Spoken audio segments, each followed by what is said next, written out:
Hello అండి, welcome to our channel mini DV. అయితే ఏంటా మసాలాలు తీసుకుని వచ్చేసాను అనుకుంటున్నారా? ఈరోజు చికెన్ దమ్ బిర్యానీ అండి.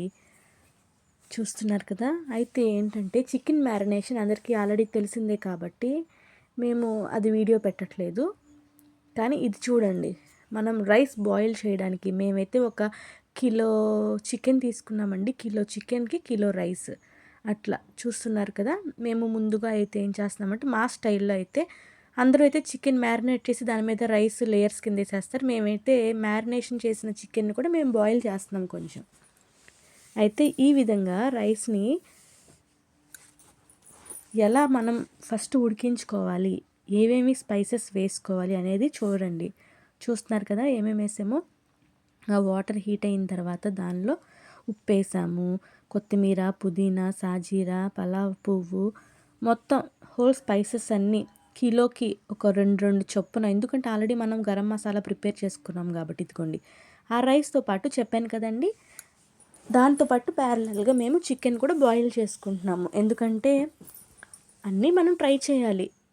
ఒకేసారి చికెన్ని మ్యారినేషన్ చేసి వేసేసుకోవడం కాకుండా ఇలా ఉడికించుకుంటే కూడా టేస్ట్ చాలా బాగుంటుందండి. చూసారు కదా, ఇలా గరం మసాలా మొత్తం ఇక మీకు అన్నీ తెలుసు కదా. ప్రతి స్పైసెస్ని కొంచెం కొంచెం ఆయిల్ కూడా వేసుకున్నాం, దానిలో కొంచెం వేసుకున్నాం. ఇదిగోండి కిలో చికెన్ అండి అది. ఈ కిలో చికెన్కి గాను దీనిలో మ్యారినేషన్కి ఏమేమి వేస్తామో తెలుసు కదా. పసుపు, కారం, ఉప్పు, తర్వాత కిలోకి ఒక 6 ఇలైచి, 4 పలావ్ పువ్వు, ఒక 12 లవంగాలు, 12 మిరియాలు, పుదీనా, కొత్తిమీర, ఒక హాఫ్ బద్ద నిమ్మకాయ, పెరుగు, గరం మసాలా, అల్లం వెల్లుల్లి పేస్ట్ ఇవన్నీ వేసి నూనె, మనం ఏదైతే ఫ్రైడ్ ఆనియన్స్ చేస్తామో ఆ ఫ్రైడ్ ఆనియన్స్ తీసేసిన తర్వాత కొద్దిగా ఆయిల్ కూడా మనం దానిలో వేసుకొని చక్కగా దాన్ని కొంచెంసేపు పావుగంట అరగంట వదిలేసామండి. ఆ తర్వాత మనం ఆ చికెన్ని ఏదో స్టవ్ మీద పెట్టి దాన్ని కూడా బాయిల్ చేస్తాం. ఇదిగోండి సగం ఒక 10 మినిట్స్ అయిన తర్వాత మనం ఆ చికెన్ మ్యారినేషన్లో ఏం చేస్తున్నామంటే ఆ నెయ్యిని ఒక స్పూన్ నెయ్యి వేసుకుంటే అండి మంచి ఫ్లేవర్ వస్తుంది. ఇదిగోండి ఈ విధంగా మనం గరిటె పెట్టుకోవచ్చు, అలాగే చేత్తో కూడా అలా అనుకోవడం వల్ల ఏమవుద్దంటే అడుగు అనేది ముక్క మాడదన్నమాట. ఈ విధంగా మేమైతే దీన్ని ఈ రకంగా చేస్తున్నామండి. టేస్ట్ మాత్రం చాలా అద్భుతంగా వచ్చిందండి. రెస్టారెంట్స్లో ఇంకా చాలా చాలా ఫ్లేవర్స్ వేసేస్తారు, సీక్రెట్ ఇంగ్రీడియంట్స్ అంటారు, అజినామోటో అని, టేస్టింగ్ సాల్ట్స్ అని, ఏవేవో పిచ్చి పిచ్చి అన్నీ వేసి మన హెల్త్కి ఖరాబ్ చేసేవన్నీ వేస్తారు. కానీ మనం ఇంట్లో చక్కగా ఆర్గానిక్గా వండుకోవచ్చు. ఇదిగోండి మేమేం చేస్తున్నామంటే రైస్లో ఆ బాయిల్ చేయడానికి వేసిన వాటర్ ఉప్పు సరిపోయిందో లేదో చూసుకొని, ఇక్కడ ట్విస్ట్ అండి ఏంటంటే కొంతమంది చికెన్ రైస్ వేసేటప్పుడు దమ్ము ఆ ఉడికిన నీళ్ళు, బియ్యం ఉడికిన తర్వాత నీళ్ళు వేస్తారు. అయితే మాకు అది నచ్చలేదు. అందుకే రైస్ ఇంకా వేయకముందే నీళ్ళు మసిరిపోయిన తర్వాత ఒక 2 గ్లాసులు వాటర్, ఎందుకంటే చికెన్ ముక్క అనేది చక్కగా ఉడకాలి కాబట్టి. ఇదిగోండి మేమైతే కిలో రైస్ తీసుకున్నామండి. 1:3 అట్లా తీసుకున్నామంట. ఒక 1 glass normal rice, pulao rice తీసుకున్నాం, ఒక 3 గ్లాసెస్ బాస్మతి తీసుకున్నాం అనమాట.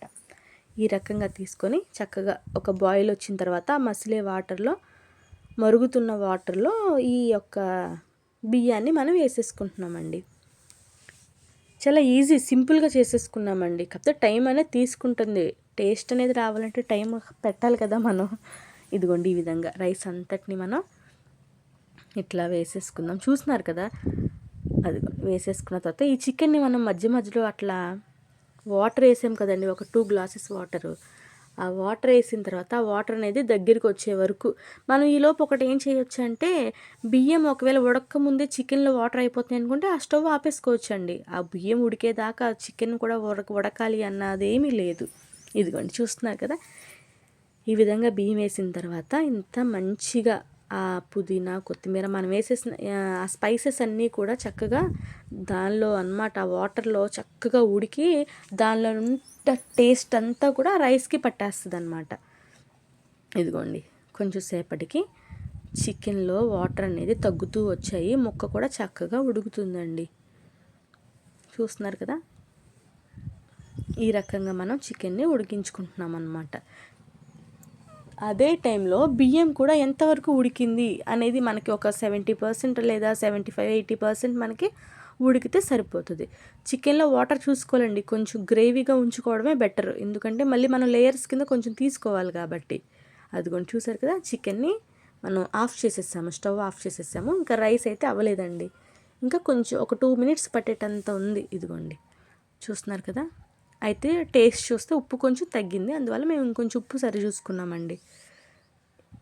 ఇదిగోండి ఈ రకంగా చికెన్ చూసారు కదా, దానిలో ఆ మాత్రం కొంచెం కన్సిస్టెన్సీ ఉంటే మనం లేయర్స్లో వేసేటప్పుడు కొంచెం జ్యూస్ అనేది, దానిలో ఉన్న గ్రేవీ అనేది తీసుకుంటున్నాం అనమాట. అందువల్ల కొంచెం వాటర్ చూసుకోవాలి. చూసారు కదా, ఈ రకంగా అయితే మనకి ఫైనల్గా ఇట్లా అయ్యింది. ఇక రైస్ కూడా అయిపోతూ ఉందండి. రైస్ ఇక దగ్గరికి వస్తుంది అనిపించుకుని మనం పక్కనే ఉండాలి.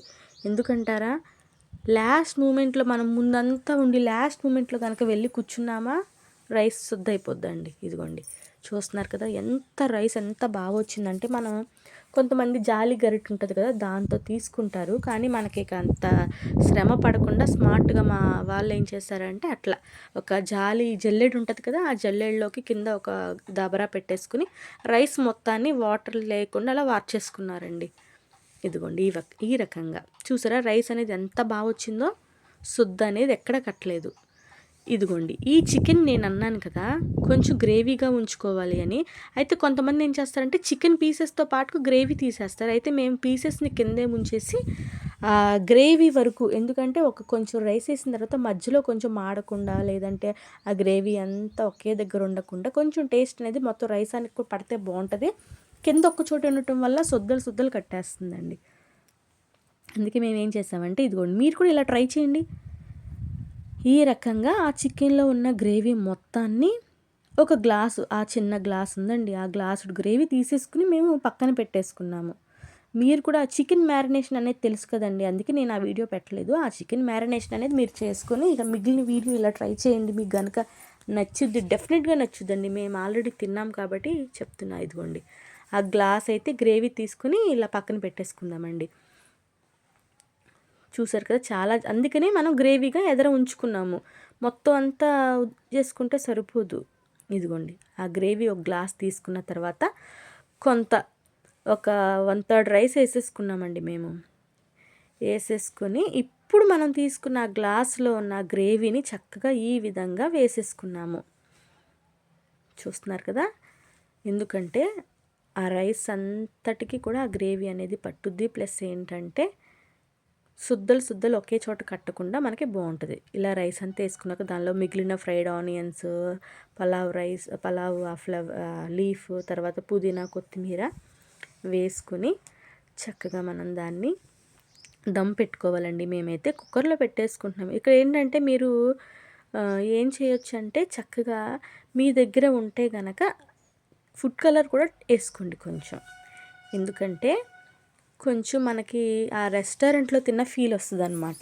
ఫుడ్ కలర్ లైట్గా అండి, 1 ఇంచ్ ఫుడ్ కలర్ వేసుకొని, ఒక 2 tablespoons వాటర్ వేసుకొని మనం చక్కగా దాని మీద ఇలా వాటర్ వేసేసుకుంటే ఫుడ్ కలర్ని మనం రైస్ మీద ఇలా స్ప్రింకిల్ చేసేసుకుంటామే, చల్లేటివే అనమాట. ఇలా ఒక రౌండ్గా వేసేసి, చూస్తున్నారు కదా, మనం ఏదైతే ఫస్ట్ గరం మసాలా కొంచెం పట్టుకున్నామో అది మనం ఉడికేటప్పుడు రైస్లో వేసాము. అలాగే ఇదే అండి సీక్రెట్ ఇంగ్రీడియంట్స్ అంటే ఏమీ లేదు, రెస్టారెంట్స్లో కూడా ఇలా చేస్తారు, అంతే. మనం కూడా ఆ గరం మసాలాని ఒక స్పూన్ మాత్రం పైన ఇట్లా చల్లుకున్నాం అనమాట.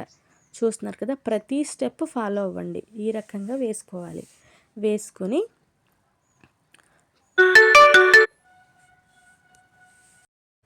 చూస్తున్నారు కదా, ఇట్లా మనం ఆ గరం మసాలా కూడా వేసేసుకున్న తర్వాత దీన్ని మనం ఇక దమ్ పెట్టేసుకోవచ్చండి. అయితే మనం మూతకి గోధుమ పిండి అన్నీ వేసి పెట్టుకుంటారు, కానీ మనకి అంత చెప్పాను కదండి, అంత హార్డ్ వర్క్ చేస్తే మనకి ఇక రెస్టారెంట్లో కొనేసుకోవచ్చు కదా అనిపిస్తుంది. అంత శ్రమ పడకుండా స్మార్ట్గా చేసుకోవాలి. మేమేం చేసామంటే రైస్ని ఒక 10 minutes అలా కుక్కర్ పెట్టి ఫైనల్ అవుట్పుట్ అయితే ఇది. చూసారు కదా, ఈ రకంగా అయితే అసలు టేస్ట్ అయితే అల్టిమేట్గా ఉందండి. మేము ఇది నైట్ చేసుకుని తిన్నాము, మీరు కూడా ట్రై చేయండి. ఇదిగోండి మీకు ఊరికే మేము పెట్టుకునేటప్పుడు కూడా చిన్న లాస్ట్లో ఒక ముక్క యాడ్ చేశాను అనమాట. ఎంత రైస్ అనేది ఎంత పొదునుగా ఉందో చూసారా. అదిగోండి మేమైతే ఒక 6 మెంబర్స్ వరకు తిన్నామండి. ఇంకా